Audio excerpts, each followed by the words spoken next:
The YouTuber Dot Zarling mentioned Ancestor Veneration and stressed the importance of doing something that they did. And I think there's a lot to that. And it made me think of archery. Now, doing it, like target shooting or actually hunting, is like, I could see, yes, somehow being observed by the by those who came before you. And she mentioned a phrase. I thought it was very pleasant. You're the results of 1,000 loves, meaning that all the coupling that came before you. Yes. Oh, quite nice. But okay. The actually doing the archery, and then another thing that came to mind that I do for just kind of something to play with my mind, visualizing, as well as kind of thinking about the bodily movement without doing it necessarily. Like, you could, imaginary archery, think of that. You could do the arm motion and pretend you're doing it while not holding one, or hands by your side, doing something totally different, washing dishes, picking stuff up, walking, and visualize, like, setting the arrow, taking aim, pulling back, taking aim again, and then releasing the arrow, releasing the bowstring, and hitting the target. And also, part of this for me, when I visualize this imaginary archery, I like to incorporate failure into it. So I don't just imagine hitting the target when I'm imagining archery, visual meditation stuff. I don't just assume that I'm gonna hit the target every time, because that's not how it works in real life. And it sets your waking dream state up to be a little realistic. You imagine the sin. You like if you imagine hitting the target,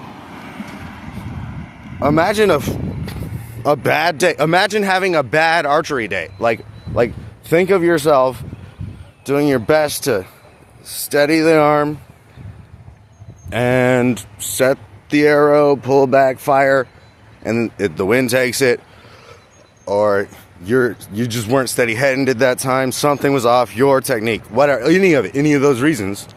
Imagine it happening. Now, okay, here's where the magic comes in, because the Ancestor Veneration concept. So if you're shooting a real arrow, ideally you go retrieve the arrow, right? You fire an arrow, it costs money or time. You made it or you bought it, so it took a lot of time or money. Now, if it's an imaginary arrow, you could go retrieve your imaginary arrow and imaginary walk back to it. Imagine you only had one imaginary arrow and you were retrieving it, walking back and forth. I mean, when you could. I actually haven't. Imaginary retrieve the arrow. It's imaginary archery. I mean, I want to be realistic in the shooting it. Like, that's why I said, like, visualize the sins as well as the hits. But and it gives you a little less control of your daydream when you do that. It, like, sets your mind to, like, do stuff you weren't planning to have in there. Kind of sets that pattern. Like your imaginary archer self, maybe less skilled than you are. Imagine that. And yeah, okay, back to the magical part. Retrieve the arrow or let someone scavenge it. Like, you high fire, you don't really know where it lands. Who's gonna retrieve it? It's an imaginary arrow, and, like, later on, think of all the ones that you left out there, or play the game. I have not done it. Go out there, like like, hold the visual of the arrow and imagine yourself walking towards it, and it gets bigger, or you're like looking for it, and you retrieve it. I have not done that. I mostly leave them out there, and yeah, I kind of like an imaginary person kind of firing back at me. Something the YouTuber lady, not very knowledgeable of eclectic spirituality, she is.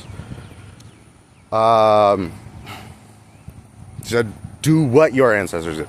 Okay. And your imagination is a closer thing to the spirit realm than what you're doing, than your hobbies, I think. So there's the to retrieve the arrow or not. I mean, right? And also leave a physical arrow out there when you're hunting, maybe like this. Neither here nor there. I had one more point of that. So the archery, whether it's target shooting or hunting, do as your ancestors did. Maybe they'll take notice, right? As well as warfare, right? Like imagine you're as an archer or some primitive weaponry, not a gun. That's what, that's like how it is now, right? So imagine the era of which you're trying to think, the weaponry therein, and kind of ask for an adversary, like challenge someone in your imagination. You might be surprised what happens next.